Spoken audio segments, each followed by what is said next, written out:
கடந்த 2 ஆண்டுகளில் அவர் இந்தியா முழுவதும் நடந்துள்ளார். அவதூறு வழக்கில் தண்டிக்கப்பட்டார். நாடாளுமன்றத்திலிருந்து இடைநீக்கம் செய்யப்பட்டார். இப்போது அவரது கட்சியின் நிதி முடக்கப்பட்டுள்ளது. இந்தியாவின் பிரதான எதிர்க்கட்சி முகமும் காங்கிரஸ் கட்சியின் தலைவருமான ராகுல் காந்திதான் அவர். இன்று உலகின் மிகப்பெரிய தேர்தலை சந்தித்து வருகிறார். அவர் தனது பாரத் ஜோடோ யாத்திரை மூலம் தென்னிந்தியாவின் முனையிலிருந்து வடக்கு வரை 4000 கிலோமீட்டருக்கும் அதிகமாக நடந்துள்ளார். மீண்டும் மோடி என்ற கடைசி பெயரைக் கொண்டவர்கள் ஊழல்வாதிகள் என்று ஒரு பேரணியின் போது பரிந்துரைத்ததற்காக திரு ராகுல் காந்தி அவதூறு வழக்கில் தண்டிக்கப்பட்டார். பின்னர் அந்த தண்டனையை உச்ச நீதிமன்றம் நிறுத்தி வைத்தது. அவர் நாடாளுமன்றத்தில் இருந்து வெளியேற்றப்பட்டார். பல மாதங்களுக்குப் பிறகு மீண்டும் அனுமதிக்கப்பட்டார். கடந்த 2 தசாப்தங்களாக அவருக்கு எதிரான பாரதிய ஜனதா கட்சியின் பிரச்சாரத்தின் பாதிப்பையும் அவர் தாங்கியுள்ளார். ராகுல் காந்தியை அவரது அரசியல் வாழ்க்கை முழுவதும் பப்பு மற்றும் இளவரசர் என்று முத்திரை குத்துவதில் பிரதமர் நரேந்திர மோடி உட்பட வலிமையான பாஜக இயந்திரம் பெரும்பாலும் வெற்றி பெற்றுள்ளது. சில காங்கிரஸ் ஆதரவாளர்கள் உட்பட பலர் அவர் தனது பதவிக்கு அவரது பரம்பரைக்கு கடன்பட்டிருப்பதாக நினைக்கிறார்கள். சரியாகச் சொல்வதானால் அவருக்கு கணிசமான அரசியல் பரம்பரை உள்ளது. இவர் 6வது பிரதமரான ராஜீவ் காந்தியின் மகனும் முதல் பெண் பிரதமரான இந்திரா காந்தியின் பேரனும் இந்தியாவின் முதல் பிரதமரான ஜவஹர்லால் நேருவின் கொள்ளுப்பேரனும் ஆவார். இவர்கள் ஒவ்வொருவரும் இந்தியாவின் மிகப் பழமையான கட்சியான காங்கிரஸை வெவ்வேறு காலகட்டங்களில் வழிநடத்தியுள்ளனர். ஆனால் இது ஒரு கொடூரமான வரலாறும் கூட. ராகுல் காந்தியின் தந்தை மற்றும் பாட்டி இருவரும் பதவியில் இருந்தபோது படுகொலை செய்யப்பட்டனர். அவரும் அவரது சகோதரியும் அவர்களின் தாயார் சோனியா காந்தியால் வளர்க்கப்பட்டனர். இந்தியாவுடன் முந்தைய தொடர்புகள் இல்லாத ஒரு இத்தாலிய கிறிஸ்தவ புலம்பெயர்ந்தவராக இருந்தபோதிலும் சோனியா தனது கணவரின் மரணத்திற்குப் பிறகு காங்கிரஸ் கட்சியின் தலைமையை ஏற்றுக்கொண்டு தனது சொந்த உரிமையில் ஒரு வலிமையான அரசியல்வாதியாக உருவெடுத்தார். கடந்த சில ஆண்டுகளில் ராகுல் காந்திக்கு எதிரான அவமதிப்புகள் வெற்றுத்தனமாக ஒலிக்கின்றன. ஆளும் இந்து தேசியவாத பாஜகவுடன் ஒப்பந்தம் செய்ய வற்புறுத்தவோ அல்லது தூண்டவோ முடியாத ஒரே எதிர்க்கட்சித் தலைவர் ராகுல் காந்தி மட்டுமே.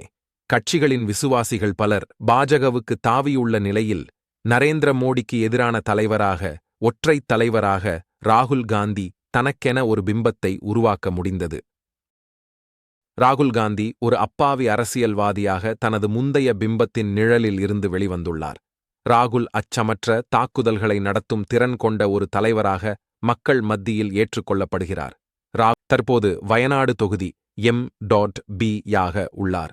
ராகுல் காந்தியின் வயநாடு தொகுதி குறிப்பாக அசாதாரணமானது. ஏனெனில் அது 45% முஸ்லிம்கள், 41% இந்துக்கள், 16% கிறிஸ்தவர்கள் என சிறுபான்மையினரை கொண்டுள்ளது. 2019 ஆம் ஆண்டில் அவர் 430,000 வாக்குகள் வித்தியாசத்தில் அந்த இடத்தை வென்றார். இது மாநிலத்தின் எந்த ஒரு தொகுதியிலும் மிகப்பெரிய வெற்றியாகும்.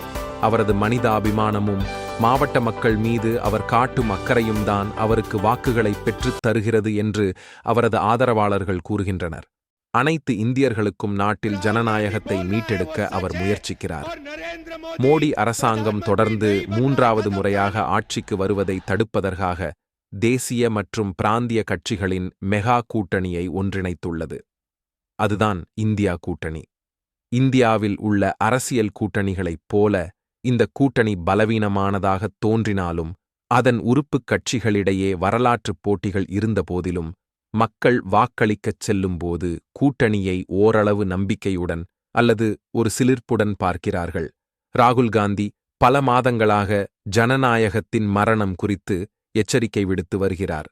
ஆனால் தேர்தல் தொடங்கும்போது இந்த அழைப்பு குறிப்பாக சத்தமாக உள்ளது.